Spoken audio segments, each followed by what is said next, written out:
Hey Leute und herzlich willkommen hier zurück beim Renditeschäfer. Heute mit der Verkündung eines neuen kleinen Projektes, wo ein kleiner Teil meines Gelds reinfließen wird über die nächsten Jahre. Und ich bin gespannt, was sich da aus der Zeit entwickeln wird.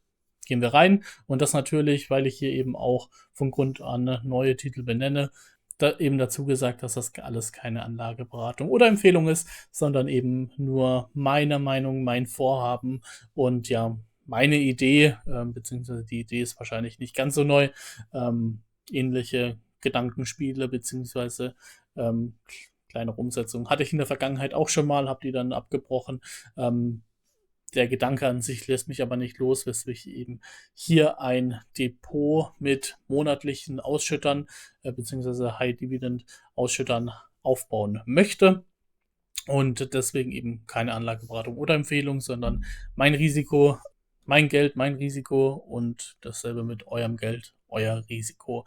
Und deswegen gehen wir auch direkt rein. Sind hier eben auch schon in der Scalable Capital Maske, in der ich das eben auch starten werde, beziehungsweise schon gestartet habe zu einem kleinen Teil. Das schauen wir uns gleich an. Hab da natürlich noch den einen oder anderen Wunsch, der eben da noch mit dazu spielen wird in der Zukunft. Und ja, schauen uns das Ganze einmal hier genauer an.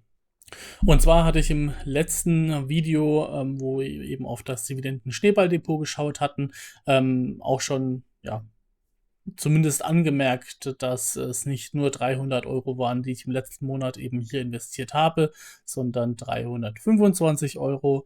Aus den 25, da fehlen mittlerweile 14 Cent. Und zwar sind die in den JP Morgan Global Equity Premium ETF geflossen. Dieser ETF ist kein normaler ETF, und zwar ist das ja normalerweise das Positive bei ETFs, dass die passiv nach einem Index laufen, während hier ist das Ganze aktiv gemanagt, bedeutet ähnlich bei einem Fonds ist es hier eben so, dass es ein aktives Management gibt. Und was diesen aktiven Ansatz in dem Fall ausmacht, ist es, neben gehaltenen Positionen eben zusätzlich über Call-Optionen ja, Prämien einzustreichen und dazu eben dann einen ja, höheren Ertrag für die Investoren entsprechend zu erreichen. Und das ist mehr oder weniger auch genau das, warum ich den so attraktiv finde. Ist in Deutschland noch nicht allzu lange wirklich handelbar.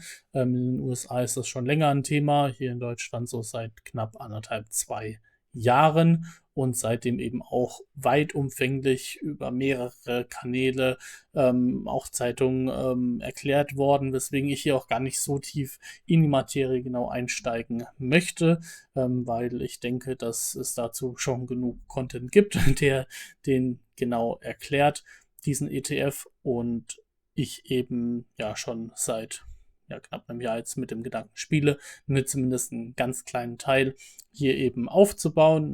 Und ganz kleinen Teil bedeutet, das wird auch wirklich einen ganz kleinen Teil ausmachen. Insgesamt mit 25 € im Monat wird dieser bespart, aber auch erstmal nur bis zu einer Summe von 1.000 € und das dauert mit 25 € dann doch eine ganze Zeit.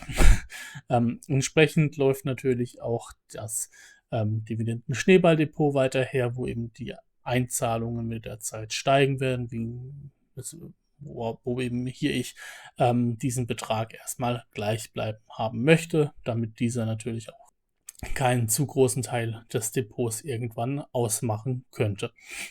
Das ganze Depot, dieses Cashflow High Dividend, ist für mich tatsächlich nur eine Ergänzung, eben langfristig, eben auch in Bezug auf die Wohnung, so viel Dividenden irgendwo zu erwirtschaften pro Monat. Natürlich wird es da mehr als 1.000 € Einzahlungen in diesen einen ETF benötigen, um eben die KfW-Rate, die eben für einen Teil für die Immobilie abdeckt, hier eben mit abzudecken. Und ja, bis das erreicht ist, werde ich auch hier dieses High-Dividend-Portfolio aufbauen mit meinem eigenen Geld. Wenn das einmal diese Summe erreicht hat, dann wird es tatsächlich von außen zumindest kein weiteres Geld bekommen, und dann wird das Ganze über Dividendenerhöhungen und aber auch sonstigen Cashflow eben gefüttert werden. Und wenn ich das so sage, ist es tatsächlich auch so, es wird nicht nur bei dieser einen Position bleiben. Ich habe tatsächlich auch noch den einen oder anderen Titel im Hintergrund, bedeutet aber hier nicht, dass es nur ETFs werden, aber auch nicht nur eben Einzelaktien. Einzelaktien sind tatsächlich die eine oder andere geplant. Da wird es wahrscheinlich auch auf Thema REIT oder eben BDC rauslaufen. Nicht zu spekulativ, sondern wird da wahrscheinlich größere, bekanntere und auch solide aufgestelltere Titel zurückgreifen. Aber das Thema ETF auch da nicht komplett ausnehmen. Ich hatte zum Beispiel in der Zeit bis Mitte 2022 eine Dreier-ETF-Kombination, die eben auch jeden Monat Ausschüttung gebracht hat und auch mit einer soliden Dividendenrendite. Und das ist eben aktuell auch in meinen Gedankenspielen, wie ich dieses hier aufbaue, eben ein Thema. Bedeutet, das könnte dann zu einem späteren Zeitpunkt noch mit dazukommen. Jetzt baue ich das aber ganz langsam, unaufgeregt auf. Und jetzt eben auch im September eben nur diese eine Sparrate erstmal und dann geht es peu à peu weiter nach vorne. Schauen uns das Ganze eben auch einmal hier in Parkett an. Wie gesagt, 16 Cent oder 0,63% ging es in der Zeit auch schon nach unten. Ja, ist eben prozentual natürlich auf Monatssicht vertretbar. Auf lange Sicht würde ich mich natürlich auch bei den Kursgewinnen über Gewinne freuen. Aber was hier eben im Vordergrund steht, ist der Cashflow. Wenn der auf lange Sicht die negative Performance entweder egalisiert oder sogar übersteigt, würde ich mich da natürlich sehr freuen. Wie dieser Cashflow aussehen kann, und zwar schauen wir da einmal in den Dividendenkalender hier auf Parkett. Da sieht man eben prognostizierte Zahlungen für die anstehenden Zeiträume, je nachdem, wann man eben das Depot bzw. den Titel mit aufgenommen hat, und schaut natürlich dann auch auf Ex-Tage, Zahltage und kann sich da so ein kleines Bild machen, wo man denn landen könnte. Und das habe ich doch einfach mal getan, speziell für meine 25 Euro, die ich bisher investiert habe, was denn da potenziell brutto hier eben rumkommen wird. Da im September die erste Sparrate ausgeführt wurde, und zwar vor dem 11. September, ist es eben so gewesen, dass es 14 Cent brutto erwartet werden können für diesen Titel. Habe hier also etwas mehr als ein Stück erworben gehabt mit dieser Sparrate, und auch im nächsten Monat soll es dann etwas mehr als ein Stück werden. Brutto 14 Cent ist das, was ich aktuell erwarten kann. Dadurch, dass es ein monatlich ausschüttender ETF ist, erwarte ich eben ziemlich jeden Monat 14 Cent, wobei diese Ausschüttungen natürlich auch nicht immer identisch sein werden. Die hängen natürlich auch stark davon ab, wie eben in der aktiv beschriebenen Strategie, wie viele Prämien denn erwirtschaftet werden konnten von dem Management, und diese werden dann eben entsprechend ausgeschüttet, und dementsprechend kann das hier eben auch schwanken. Diese 16 Cent, die beruhen auf Zahlungen aus dem Vorjahr, was dort ungefähr erwirtschaftet wurde.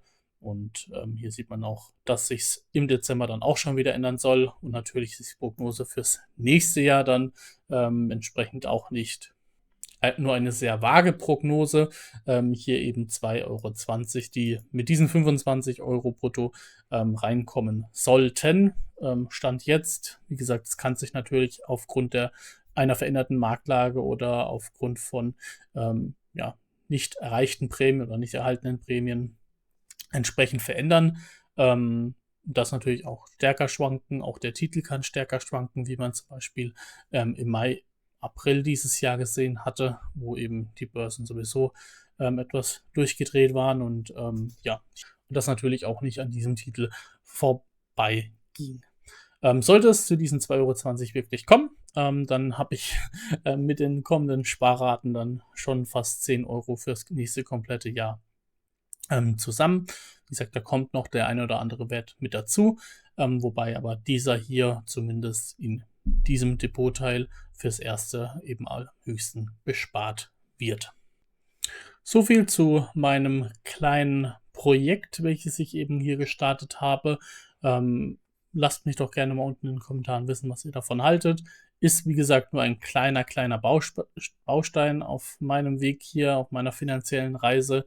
Fällt es langfristig wahrscheinlich nicht zu sehr ins Gewicht, aber eben für kleinere Dinge, wie eben diesen Teil der Kreditrate, kann man da mit der Zeit dann doch irgendwann eventuell bedienen. Und ja, schauen wir einfach mal, wo das Ganze hinführt. Und dann würde ich sagen, wir sehen uns im nächsten Video wieder mit dem zweiten Teil meiner kleinen Wie baue ich mein Depot um und neu auf Reihe, wovon dies hier der erste Teil mehr oder weniger darstellt, von dieses Video hier den ersten Teil darstellt. Und dann bin ich mal gespannt, was ihr dazu sagen werdet. Bis dahin aber euch alles Gute, bleibt dran und viel Spaß beim Investieren weiterhin. Bis dahin, ciao.